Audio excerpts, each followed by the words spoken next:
Hi everyone, welcome back to the channel. If you're new, please remember to like, share, and subscribe. Today we're diving into a topic that many of you have asked about: exercise and blood sugar management. Exercise is one of those things that most of us find to be a challenge between time, messing up hairstyles, or simply just not having the motivation to get up and move. I hear some of you saying, I hate exercise or I don't have time to go to the gym, but stick with me because understanding how movement affects your blood sugars could be game changing for your diabetes management and your overall health. So, no judgment here. Sometimes I actually wish I could exercise by osmosis, but since I know that isn't happening, I have to do it. Most days I have no problem getting started, and this is because I've turned it into an almost daily habit. On other days, I will not lie, I struggle. And this is just real talk. You don't have to join an expensive gym or purchase expensive equipment to begin an exercise routine. I know this to be true because I exercise at home every day. Let me share something real. I don't have diabetes, so when I first became a diabetes educator, I wanted to see how exercise affected my blood sugars so I could share it with my clients. So I would use a blood glucose monitor. I would check my blood sugars before exercising and then check it after. I actually was shocked. I can remember checking my blood glucose after a 10-minute walk and seeing a significant difference. But here's what really opened my eyes. It wasn't about intense workouts or spending hours at the gym. I simply was walking. Even everyday activities like gardening or dancing while cooking can make a difference. This discovery helped me share with my clients the impact of exercise and its impact on blood glucose management. Now we're going to talk about why exercise really matters for blood sugars.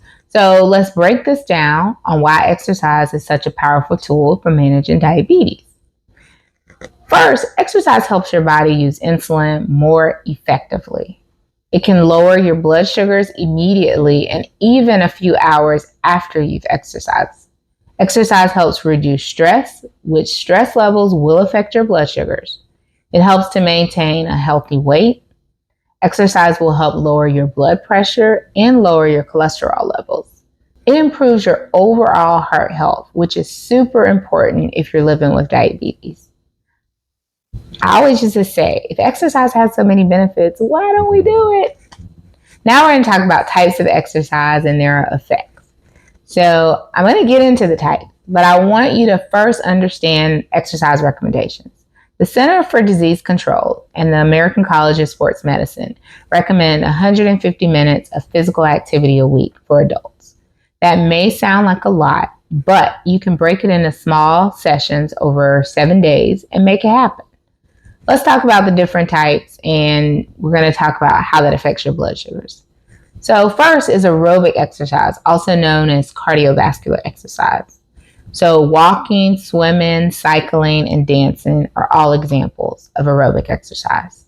This will lower your blood sugar during and after. So start simple with 10 to 15 minutes and build up. This is perfect for beginners.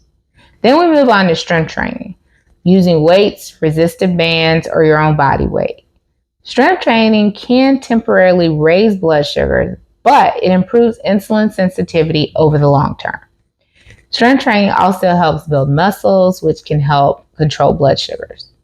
If you have good balance, try starting with simple exercises like wall push-ups or chair squats.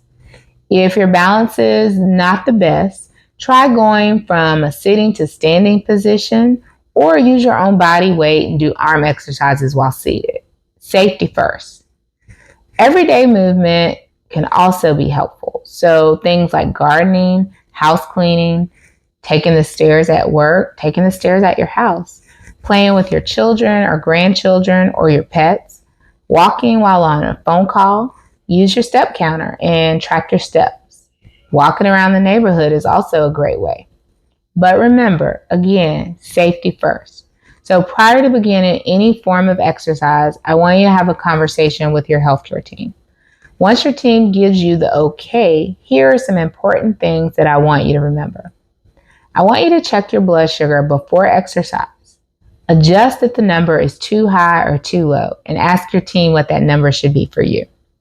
Keep fast-acting carbs handy. This includes glucose tablets or glucose gel in case you experience a low blood sugar. Start slow and build gradually. It's a process. Don't try to start full blast. Pay attention to how different activities affect your blood sugar levels. Check your feet before and after exercise. Make sure you stay hydrated. Now, here's your action plan for next week after you've spoken to your healthcare team. Pick one form of movement that you enjoy. Start with just 10 minutes a day. Check your blood sugars before and after to see the impact of the activity. Keep a simple log of how different activities affect your blood sugar. And then describe how you feel after 1 week. Now we're going to move into some practical tips before we wrap up. Once you get started, what I want you to do is have some fun. Exercise with a friend for accountability. If you don't have a friend nearby, do a daily check-in call or a daily text to keep each other accountable. If it's too cold or hot outside, don't let that stop you. Find a YouTube video and exercise in the comforts of your own home. There are some great walking videos that I recently told my mom and my aunt about, and I do a series of videos that focus on strength training, aerobics, and high-intensity training. We all really enjoy the videos that we use, so I'd encourage you, try them. If you're using one now, drop it in the comments below. Break up exercise into smaller sessions throughout the day. I like to suggest walking 10 minutes after each meal. Guess what? If you do that at the end of the week, you would have 30 minutes every day. Boom, game changer. Now, set reminders on your phone and encourage movement. Keep comfortable shoes at work for walking breaks. Join online communities for support and ideas. Remember, any movement is better than no movement at all. You don't need expensive equipment and you don't need to join the gym to start seeing benefits. Start small and be consistent. And pay attention to how your body responds to activity. And lastly, turn the music up and have some fun while you're exercising. Who said this had to be boring? Drop a comment below sharing your favorite way to stay active. I'd love to hear what works for you.